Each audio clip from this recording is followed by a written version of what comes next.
Pablo Medina en la casa, esperado tertuliano nuestro, el autor de Care Crimen, un libro por el que tanto preguntan y que es un resumen, un compendio de preguntas y respuestas para entender lo que está pasando ahora mismo en Venezuela. Pablo Medina, bienvenido. Gracias por su tiempo, como siempre. Como siempre, muy bueno. Todos estos programas, de verdad, causan un terremoto Estragos. estragos, sí. Vamos a hablar hoy de los testaferros. Vamos. Los testaferros de Hugo Chávez terminaron siendo los mismos testaferros de Nicolás Maduro. Mira, prácticamente sí, prácticamente. Por ejemplo, ya que fueron detenidos tanto Raúl Gorrín como Alex Saab. Alex Saab, yo creo que podemos ir evaluando esos dos personajes que son muy importantes, porque en el caso de Raúl Gorrín, tipo que nació en Caracas, tipo muy pobre, pobre de solemnidad, pues.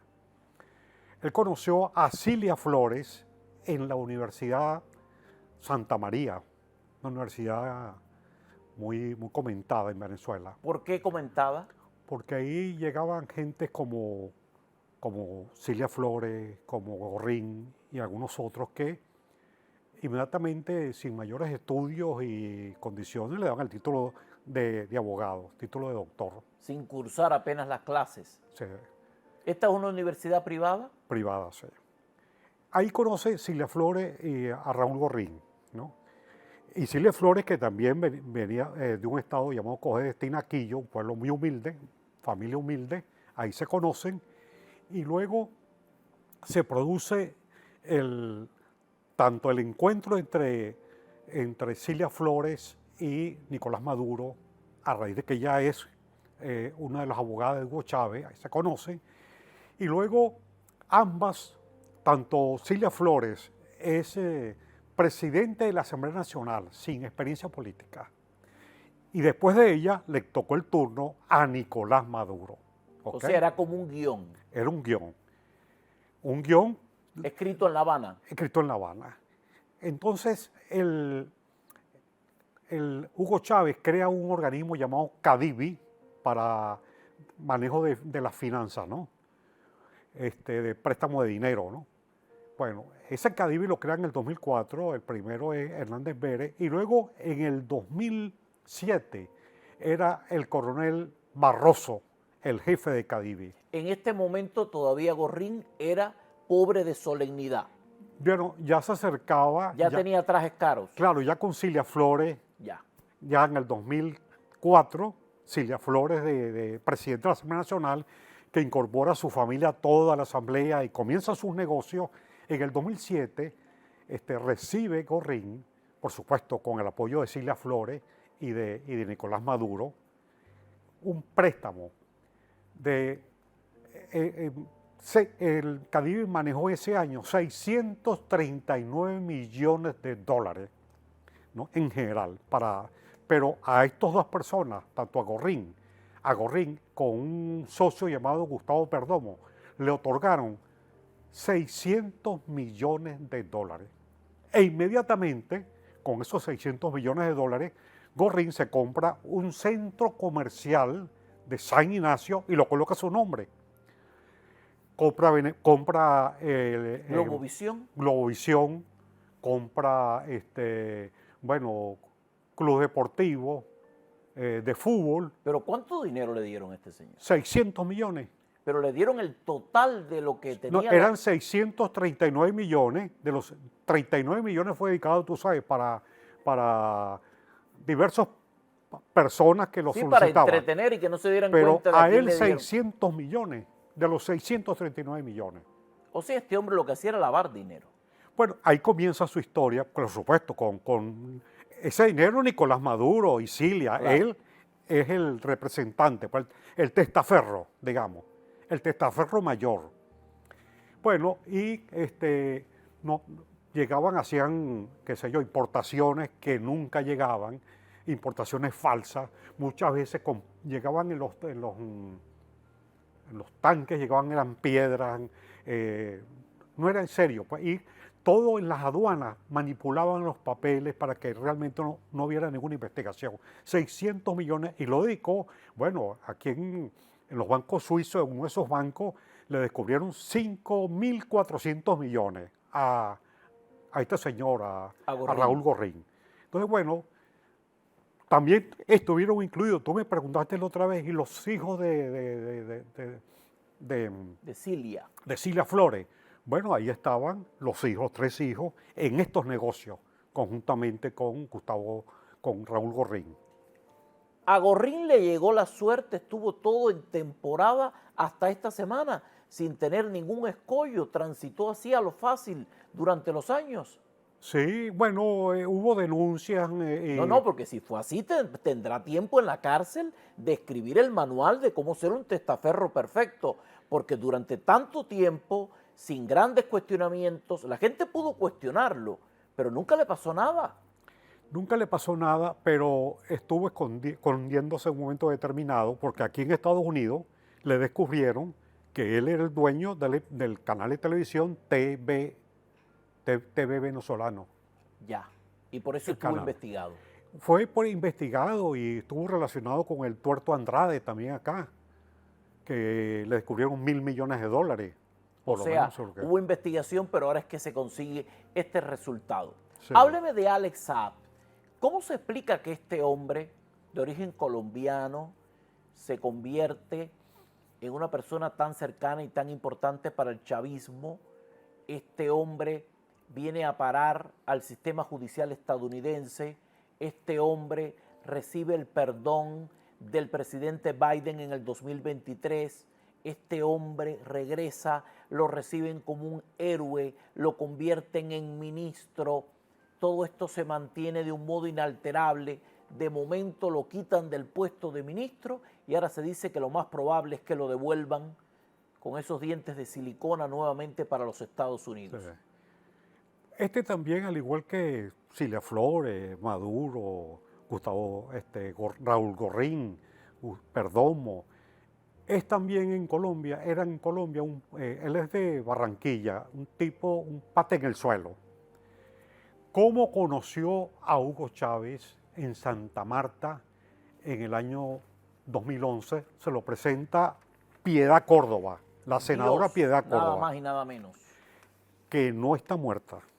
No me digas. Esa está de parranda, pero eso es otra historia. Pero tiene que hacer. Eso es otra historia. Pero si la han llorado. La han llorado, pero... Don Pablo la han llorado sí. Y estuvo enferma y cuánto drama.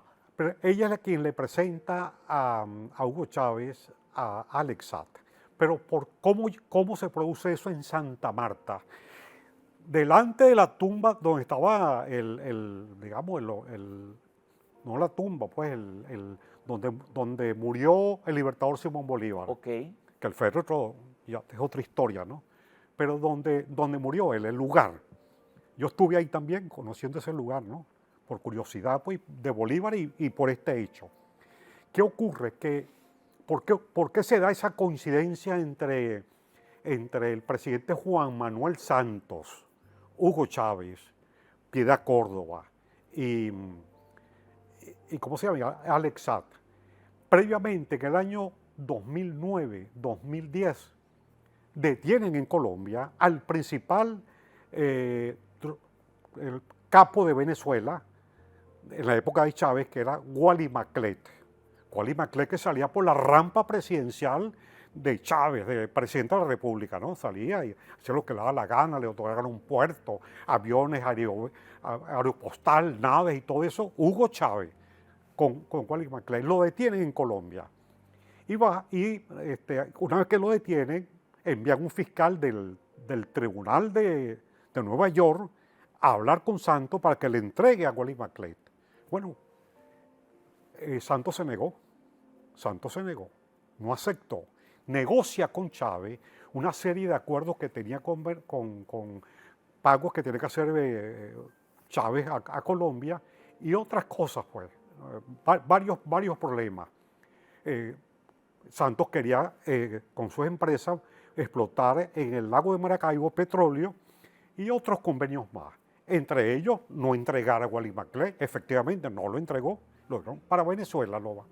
Entonces ahí, como parte de esos acuerdos... ¿Y en qué paró este personaje después en Venezuela? Mira, yo pregunté hace como 6 meses y me dijeron que se había ido de Venezuela. Me Oye, dijeron. pero qué capacidad tienen para esfumarse, ¿no? Sí, cómo no, que se fue para el Medio Oriente. Donde nadie lo encuentra No es fácil, o pues, ¿no? donde nadie lo busca. Sí, bueno, Es más probable. sí.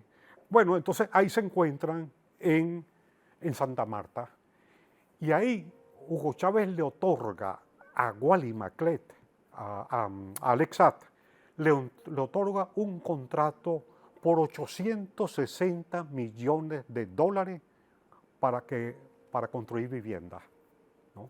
A Alex Satt, ahí uno lo conoce y le da un contrato de esa magnitud, por supuesto, con dinero para Piedad Córdoba, un negocio, pues. Y también le otorgan, ya muerto Chávez, la importación de alimentos que lo hacían desde México, Eso lo comida en mal estado, comida que estaba a punto de rematar y se la compraban. Bueno, de esa comida es que impulsaron todo el programa llamado CLAT, que muchas veces estaba dañado, la gente se enfermaba comiendo medicina. Eso lo hacía Alex Satt, por supuesto, eso lo sabía toda esta gente. Bueno, después vino su detención allá en Cabo Verde, su traída a Estados Unidos, aquí como parte de los acuerdos con Biden y Maduro, lo colocan en libertad, ahí participó uno de los funcionarios que tenía Biden, un colombiano, Juan González, que era jefe de la... Temible. Temible, sí. Estaba en la oreja de Biden el día entero. Y cobró una millonada por eso, y dicen. lo asesoró terriblemente. Sí, señor. Y soltaron también a los narcosobrinos. Bueno, Exacto. una vez allá en Venezuela, violando las leyes y constitución de Venezuela, Nicolás Maduro lo designa ministro de Industria. Exactamente. Y ahora le han quitado el puesto a la presidenta interina, lo han puesto bajo custodia y esto formará parte ineludiblemente de las noticias. ¿Qué explicación tendría Pablo Medina el hecho de que le otorguen a la hija de Diosdado Cabello el puesto de ministra de Turismo? Yo creo que para buscar, aunque después se dijo que era falso, ¿no? Pero fue mencionada, ¿no? Fue manejado. Sí, fue manejado. Yo creo que él está ahorita pegado contra la pared. Y le están dando confianza para ver cómo reacciona. Y es un poco como buscando una cierta protección.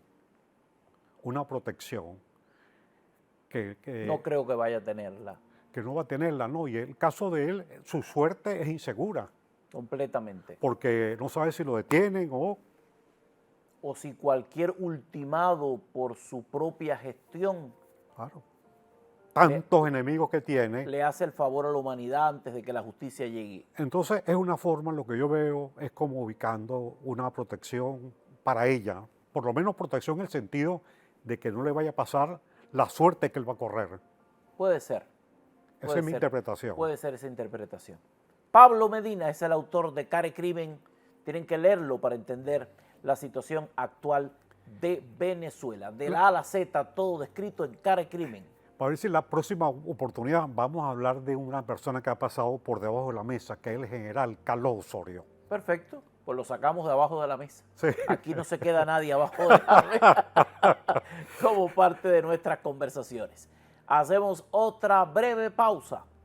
Ya volvemos.